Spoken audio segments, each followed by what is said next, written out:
ಸಾಮಾನ್ಯ ಜನರ ಜೀವನೋಪಾಯ ಮತ್ತು ಹಕ್ಕುಗಳ ಮೇಲಿನ ನಿರಂತರ ದಾಳಿ ನಿಲ್ಲಿಸಲು ಕೇಂದ್ರ ಸರ್ಕಾರದ ಕಾರ್ಮಿಕ ಕೋಡ್ ರದ್ದುಪಡಿಸುವುದು ಸೇರಿದಂತೆ ವಿವಿಧ ಬೇಡಿಕೆಗಳ ಈಡೇರಿಕೆಗೆ ಒತ್ತಾಯಿಸಿ ಏಪ್ರಿಲ್ 12ರಂದು ಅಖಿಲ ಭಾರತ ಸಾರ್ವತ್ರಿಕ ಮುಷ್ಕರ ಮತ್ತು ಸ್ವಯಂ ಪ್ರೇರಿತ ಬಂದ್ ನಡೆಸಲಾಗುವುದು ಎಂದು ಸಿಐಟಿಯು ಪ್ರಧಾನ ಕಾರ್ಯದರ್ಶಿ ಸಿ. ಕುಮಾರಿ ತಿಳಿಸಿದರು.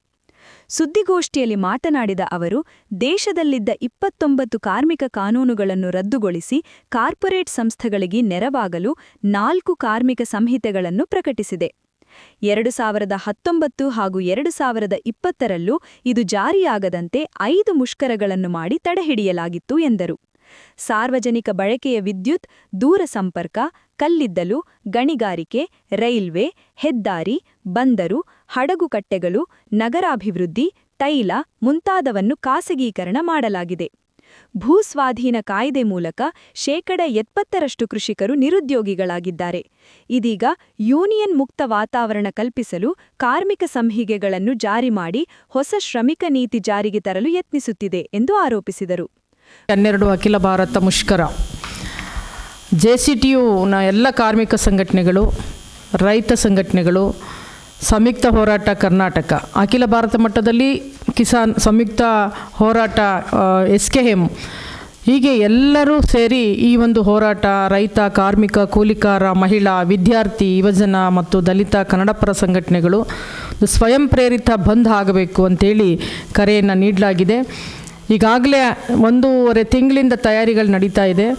ಈ ದೇಶದಲ್ಲಿ ದುಡಿಯುವ ವರ್ಗ ಸಂಪೂರ್ಣವಾಗಿ ನಿರ್ಲಕ್ಷ್ಯಕ್ಕೆ ಒಳಗಾಗಿದೆ. ರೈತಾಪಿ ವರ್ಗ ಸಂಪೂರ್ಣವಾಗಿ ನಿರ್ಲಕ್ಷ್ಯಕ್ಕೆ ಒಳಗಾಗಿದೆ. ಮೊನ್ನೆ ನಡೆದಂಥ ಬಜೆಟಲ್ಲೂ ಕೂಡ ರೈತರು, ದುಡಿಯುವ ವರ್ಗ, ಕಾರ್ಮಿಕರು, ಮಹಿಳೆಯರು, ದಲಿತ ವಿಭಾಗ ಎಲ್ಲ ಹಿಂದುಳಿದ ವರ್ಗವನ್ನು ಸಂಪೂರ್ಣವಾಗಿ ನಿರ್ಲಕ್ಷ್ಯ ಮಾಡಿರೋದು ಕೂಡ ಎದ್ದು ಕಾಣ್ತಾ ಇದೆ. ಯಾಕಂದರೆ ಇವತ್ತು BJP ಸರ್ಕಾರ ಕಳೆದ 11 ವರ್ಷದಲ್ಲಿ ಅವರು ಏನು NDA ಸಪೋರ್ಟಿಂದ ಸರ್ಕಾರ ನಡೆಸ್ತಾ ಇದ್ದಾರೆ. ಈ ಬಾರಿ ಅವರಿಗೆ ಪೂರ್ಣ ಬೆಂಬಲ ಇಲ್ಲದೇ ಇದ್ದಾಗಲೂ ಕೂಡ ಸಂಪೂರ್ಣವಾಗಿ ಕಾರ್ಮಿಕ ವಿರೋಧಿ 4 ಲೇಬರ್ ಕೋಡನ್ನು ಅವರು ತಂದಿದ್ದಾರೆ.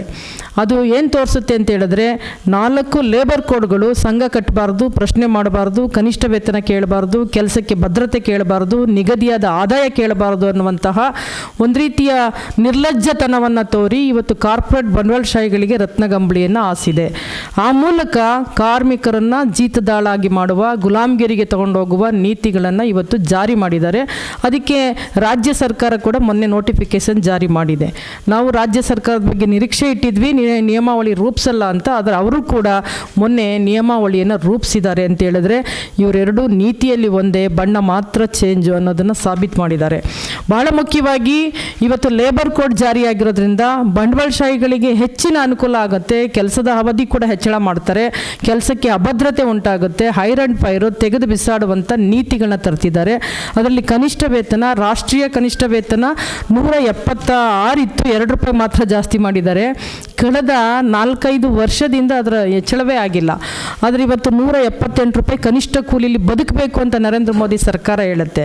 ಇವತ್ತು ದಿನದಲ್ಲಿ ₹500 ತಗೋತಾ ಇರೋರಿಗೆ ₹178 ಕೂಲಿ ಮಾತ್ರ ಕೊಡ್ತೀವಿ, ನೀವು ₹500 ಕೂಲಿ ತಗೊಳ್ಳಂಗಿಲ್ಲ ಅಂತೇಳಿ ಅವರು ಎಚ್ಚರಿಕೆಯನ್ನು ಕೊಟ್ಟಿದ್ದಾರೆ. ಹಾಗಾಗಿ ವೇತನ ಕಡಿತ ಆಗುತ್ತೆ. ಗೋಷ್ಠಿಯಲ್ಲಿ ಕರ್ನಾಟಕ ರಾಜ್ಯ ರೈತ ಸಂಘದ ಜಿಲ್ಲಾಧ್ಯಕ್ಷ AL Kempugowda, MV Krishna, CITU ಜಿಲ್ಲಾಧ್ಯಕ್ಷ MM ಶಿವಕುಮಾರ್, ಕರುನಾಡ ಸೇವಕರು ಅಧ್ಯಕ್ಷ MB ನಾಗಣ್ಣಗೌಡ, ಆಟೋ ಚಾಲಕರ ಸಂಘದ ಅಧ್ಯಕ್ಷ ಕೃಷ್ಣ, AIAWU ಜಿಲ್ಲಾ ಪ್ರಧಾನ ಕಾರ್ಯದರ್ಶಿ B ಹನುಮೇಶ, ಜನಶಕ್ತಿಯ M ಸಿದ್ದರಾಜು ಇದ್ದರು.